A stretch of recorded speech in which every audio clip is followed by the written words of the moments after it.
سندھ بلوچستان کے وزرائے داخلہ بریگیڈیئر ریٹائرڈ حارث نواز اور جان اچکزئی نے کراچی پریس کلب میں ریاست کے غیر قانونی طور پر مقیم افغانی انڈین بنگالیز اور دیگر غیر ملکیوں کو وارننگ دی کہ حکومت کی دی گئی رعایتی مدت میں وہ ملک چھوڑ کر چلے جائیں، واپس جانے میں ان کی مدد کی جائے گی۔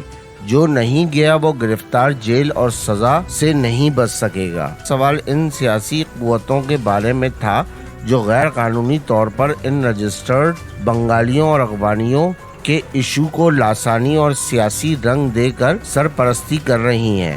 ان کے پاس جا کر یقین دلا رہی ہیں کہ آپ ڈٹے رہیں، کچھ نہیں ہوگا، ہم آپ کے ساتھ ہیں۔ ایک طرف ریاست ہو تو دوسری جانب سہولت کار قوتیں۔ حکومت نے ان سیاسی جماعتوں سے نپٹنے کی کیا پالیسی بنائی ہے؟